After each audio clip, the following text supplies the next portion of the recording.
meus queridos alunos, mais uma vez com vocês aqui, professor André Luiz, trazendo algumas atividades, alguns conteúdos, alguns conceitos na área da filosofia. E hoje, agora, neste momento, nós vamos tratar do empirismo, uma das maiores escolas da origem do conhecimento no mundo moderno. O mundo moderno traz para a gente, você que está acompanhando a filosofia aí gradativamente na escola e está complementando suas atividades, porque nós estamos aqui nesse projeto maravilhoso, as atividades curriculares complementares. Inclusive, eu peço que você chame seus colegas, passe para eles, explique para eles e também leve até eles esta possibilidade de participar dessas atividades, dessas aulas gravadas, essas questões que também estão lá em PDF para vocês, estão no portal, estão disponíveis a vocês para que vocês possam respondê-las e assim complementar as suas atividades de estudos e aprendizagem durante o período normal do ano. Mas veja só, o empirismo, como eu estava falando a vocês, é uma das teorias, é a origem do conhecimento que vai, na verdade, debater, se opor, contrastar com o racionalismo. O empirismo é uma escola que surge como uma reação, uma crítica ao racionalismo muito forte, principalmente nos ombros de John Locke, tá? Um dos homens mais bem informados e formados da face da Terra. Tá? Nós temos ali John Locke como um dos grandes empiristas, considerado até o pai do empirismo.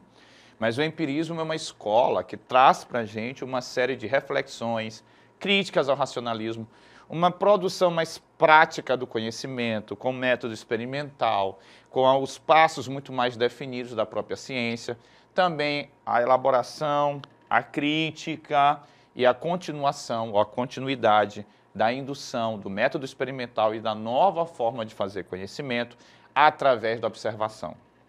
Bom, o empirismo ele tem uma tradição muito antiga, ele vem ali nos caminhos, né, da tradição tanto francesa quanto inglesa, britânica, por exemplo, tá?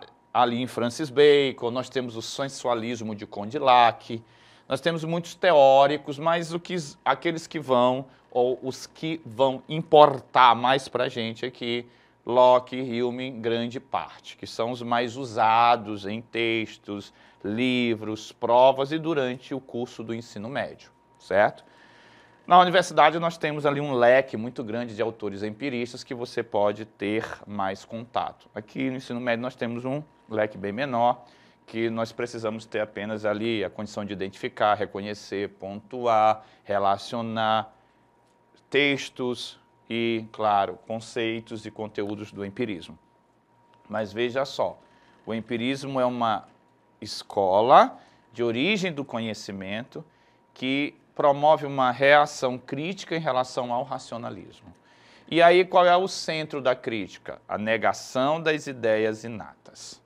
Os racionalistas, eles negam a essência das ideias inatas. Eles negam a possibilidade de valerem as ideias inatas. Para os empiristas, as ideias inatas não existem, portanto. Todas as ideias, elas têm origem a partir da sensibilidade, ou seja, dos sentidos. Perfeito? Então, grave isso com você, porque o principal problema do empirismo em relação ao racionalismo está justamente na questão das ideias inatas. Os racionalistas, eles afirmam as ideias inatas, os empiristas negam as ideias inatas, correto? Então, vamos seguir aqui e ver algumas questões relacionadas aos nossos autores empiristas.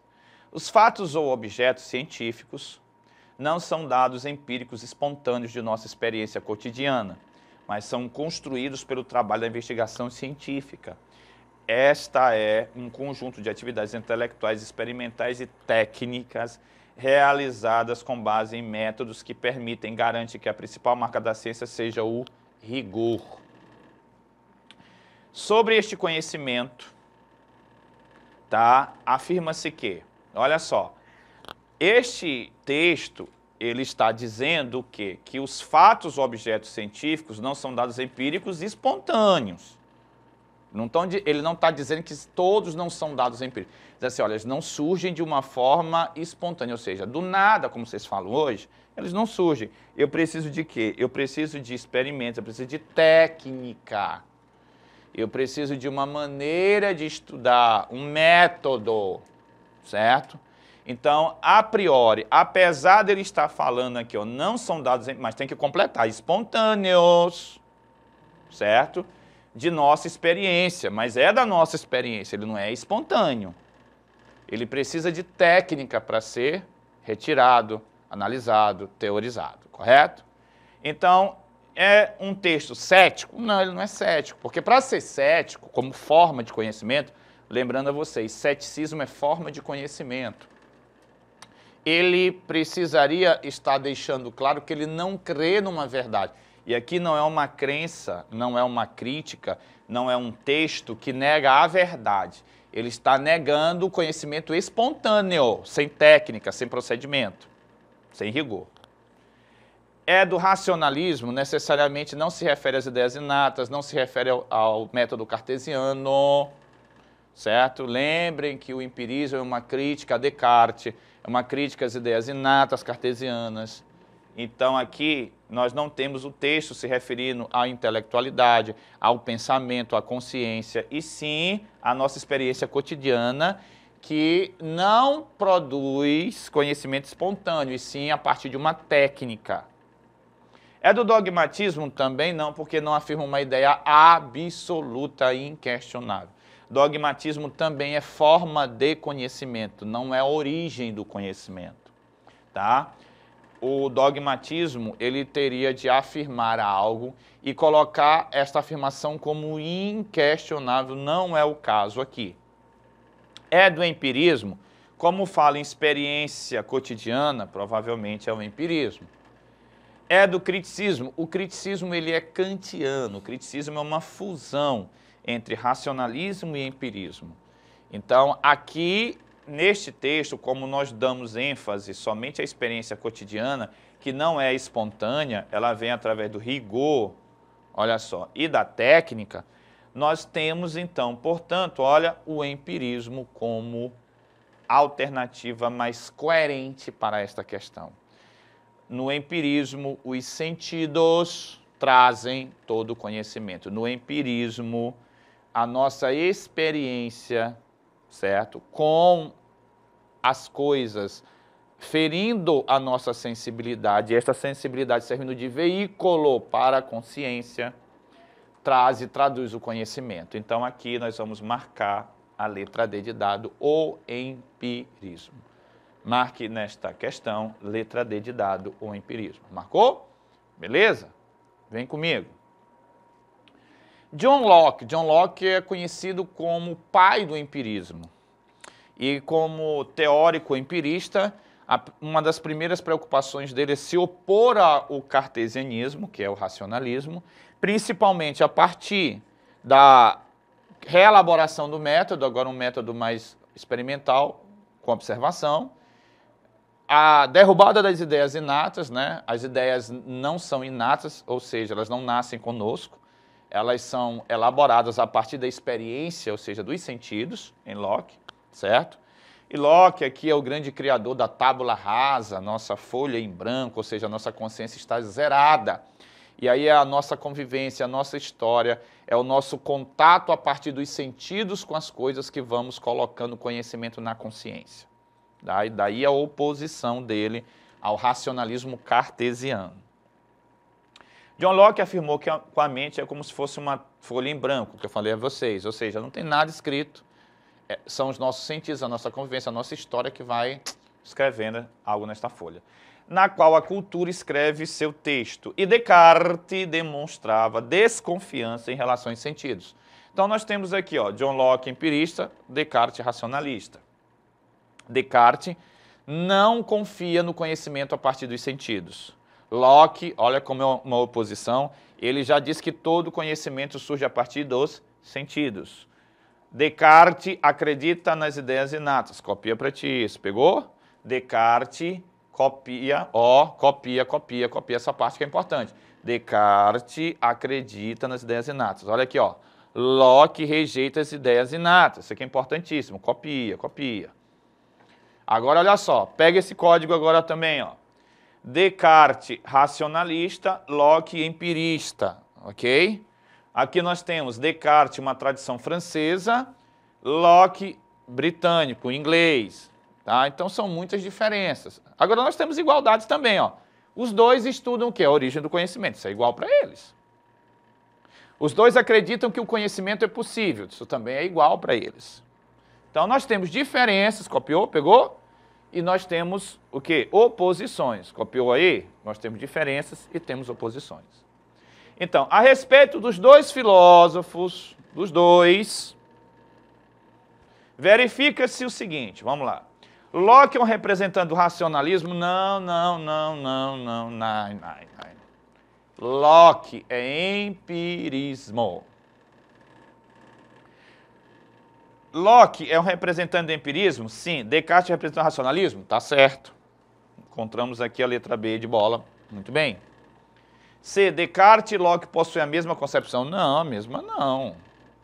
Mesma concepção não. Olha, Locke rejeita as ideias inatas. Locke não crê que a nossa consciência já tem conhecimento, ela é uma folha em branco. Descartes acredita nas ideias inatas e Descartes não acredita nos sentidos. Olha como são diferentes. Descartes é um representante do teologismo, nossa, e Locke é um representante do cultural. Não tem nada a ver essa história aqui. Descartes é um representante do materialismo, não. E Locke é um representante do ideal, e piorou. Trocou tudo aqui também, né? Então, meus senhores e minhas senhoras, aqui a nossa resposta mais adequada é Locke é um empirista, Descartes é um racionalista. Pegou? Copiou o código aí? Beleza pura. Locke, empirismo, Descartes, racionalismo. Segue o enterro aqui. Ideias simples ou complexas, isto é, as imagens enfraquecidas que a memória produz a partir das impressões. Ter ideia significa pensar. Sobre as duas proposições, essas duas proposições aqui, ó, Hume, de David Hume, do nosso filósofo escocês David Hume, é correto afirmar o quê? Todas as ideias simples provêm de suas impressões correspondentes, portanto, não existem ideias inatas. Interessante a negação, porque ele é um empirista. Hume é um autor empirista, os empiristas não acreditam nas ideias inatas. Todas as expressões advêm de ideias, portanto, impressões e ideias são inatas. Não dá, porque ele não crê nas ideias inatas. Todas as ideias simples provêm de suas impressões correspondentes, portanto, são ideias inatas. Não são inatas, como nós já falamos, né? Não existem ideias inatas, pois todos os conteúdos de nossa mente provêm das próprias ideias. Não é assim também. As ideias são inatas, não são inatas para ele. As ideias para Hume não são inatas.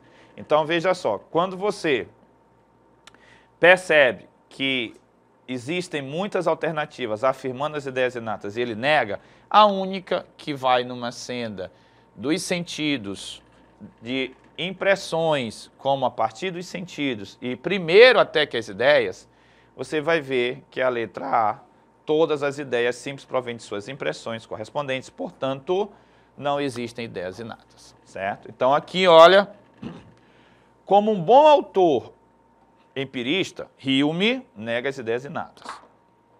Como um bom autor empirista, Hume diz que primeiro nós temos as nossas impressões, tá? Essas impressões geram as ideias simples, ó, todas as ideias simples provêm, ou seja, surgem das impressões. Em Hume nós temos primeiro impressões, depois ideias. As impressões vêm dos sentidos diretamente, as ideias vêm das impressões. Por isso que tem todas as ideias provêm, ou seja, surgem das impressões, certo? E negam as ideias inatas. Olha só, aqui diz que as ideias são inatas. Vamos ver aqui. Ó, as ideias são inatas aqui, as ideias são inatas ali também. Aqui nega as ideias inatas, mas diz que as ideias vêm das ideias, as ideias não vêm das ideias, vêm das impressões. E aqui afirma as ideias inatas também. Então, a única que, no caso, traz uma coisa diferente é a letra A, afirmando que as ideias vêm das impressões e que não existem ideias inatas. Perfeito? Marque a letra A para você. Show? Quarta questão. esta é a que ora se segue. A outra que recolhe os axiomas dos dados dos sentidos e particulares, dados dos sentidos, ascendendo contínua e gradualmente até alcançar, em último lugar, os princípios da máxima generalidade. Este é o verdadeiro caminho, porém ainda não instaurado. Isso aqui é de Francis Bacon, que também é um autor que está numa linha empirista. Ele tem ali uma harmonia com o empirismo, ele se encaixa ali muito no empirismo. Assinale a alternativa correta em conformidade com o texto. A verdade é dada por iluminação, a verdade por iluminação é de Santo Agostinho. O conhecimento da natureza é subjetivo e depende de uma verdade jamais. Francis Bacon indica o modelo de conhecimento característico da modernidade, claro, um conhecimento que vem dos dados sentidos particulares, que gradualmente se alcança por princípios, regras rígidas, orientações cabíveis. Francis Bacon indica o modelo de conhecimento mais ligado à modernidade e menos ligado ao mundo medieval. Existem várias vias instauradas para a verdade? Não, não é assim. Nós temos a letra C aqui como alternativa mais correta. Por quê? Porque a outra, a forma, a maneira que se recolhe os axiomas, ou seja, aquilo que a gente fala sobre as coisas, dos dados dos sentidos, partindo que se falou dos dados dos sentidos, ascendendo contínuo e gradualmente até alcançar em último lugar os princípios de máxima generalidade, ou seja, daquilo que você vai atribuir a todos. Na verdade, o que ele está mostrando aqui é como você vai construir um silogismo indutivo, do qual você vai recolher características e no final vai atribuir, vai generalizar este raciocínio para todos os elementos do mesmo conjunto do qual você estudou. Por isso, o método experimental, a indução, como maneira mais fértil de elaborar conhecimento. E isto é típico de quê? De que período? É típico da modernidade. Não é típico do mundo medieval, escolástico, por exemplo. É válido lembrar vocês que o método experimental realmente ele dá seus primeiros passos na escolástica. Mas ele não é patenteado claramente pela escolástica, ele vai se tornar muito moderno. Ele está muito mais com o pé na modernidade em termos de teoria e não de espaço temporal, sim de assunto, de estudo, de investigação. De espaço temporal, não. Então, quando você pega um pensador que valora muito aquilo que vai ser generalizado a partir dos elementos que são recolhidos com características particulares, estes elementos particulares são, claro, transformados em intelectualidade e raciocínio e reflexão, para que eu possa pegar estes dados e o quê? Generalizá-los depois e assim construir necessariamente um conhecimento a partir desta generalização. Aqui, então, Francis Bacon indica o modelo de conhecimento característico da modernidade. Quinta questão. Conforme os sertanejos, a estação vai ser chuvosa, quando a primeira lua cheia de janeiro sair vermelha por detrás de uma barra de nuvens, mas se surgir prateada é sinal de seca. O texto expõe a produção de conhecimento que se constitui pelo quê? Olha só, o sertanejo, ele observa o cotidiano, ele observa a vida comum, ele observa os dados empíricos que ele tem disponível. Então, ele não tem uma técnica científica necessariamente, ele tem apenas o cotidiano, ele tem apenas a vivência, certo? A experiência perceptiva, claro, a experiência perceptiva dele, aquilo que ele observa em primeira linha, aquilo que ele constata com os seus sentidos em primeiro momento e a sua constância, a sua, claro, continuidade perceptiva do fenômeno faz ele generalizar para todas as vezes.